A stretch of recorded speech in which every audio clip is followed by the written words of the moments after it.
What I'm going to cover here, which is a feature that Maya has, is set initial state.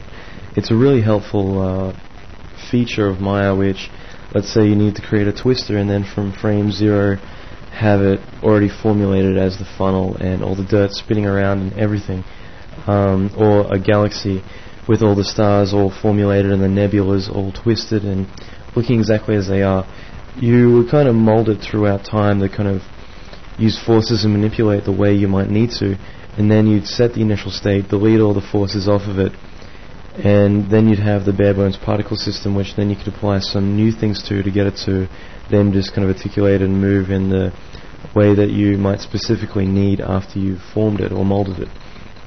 Unfortunately, at least with particle flow, you can't do that at max. It's a bit unfortunate, but there is a few workarounds for it. And what I'm going to demonstrate here is just how to do that. It's a bit of a hack, but it demonstrates how to kind of cheat setting an initial state. In this video I've got here, it's just demonstrating where we have the build-up time, the run-up time from -20 to frame 0. And that's the molding time, which kind of originally forms the animation and molds it. So we start out with a particle grid, and then over time it becomes what we've got here. And from that point we set the initial state, which is blue, and then we go about our new animation, which is what we want. It's just like a spreading kind of misty, gaseous kind of effect. And here's a less dense particle count. I've just shown 10% opposed to 100%. But we can see here in the first 20 frames we're building up the animation, and then it freezes on frame 0 or -1. So this would be the start of the animation. What we see here is all the particles. Let's wait from the draw into screen. I'm only shooting 50%, but you should be able to get the idea.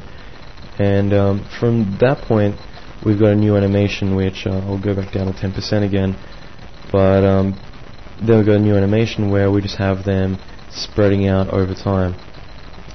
And I'll bring up the particle flow tree here so we can kind of understand it a bit better.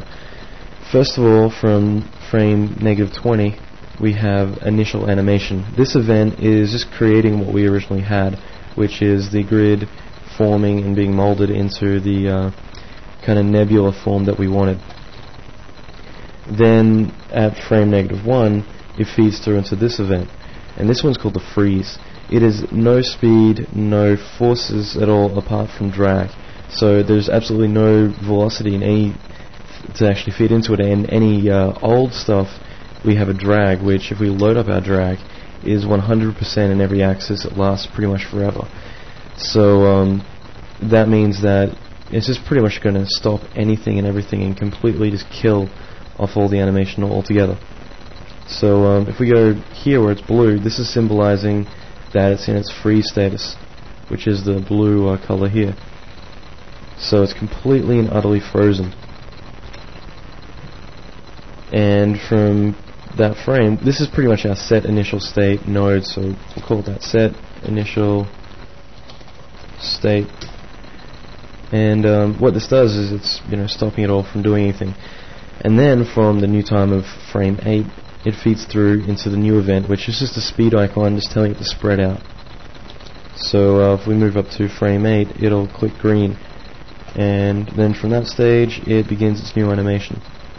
Now it's really simple in terminology of like what it's doing. I mean, all it's doing is it's saying mold it, freeze it, and then the new animation. And all this is before frame 0, so that way all you're seeing is the new animation.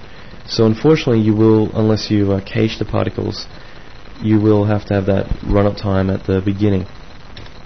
But apart from that, it's relatively straightforward.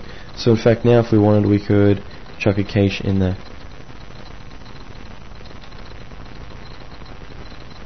And we'll just run a preview or something to let it do its thing.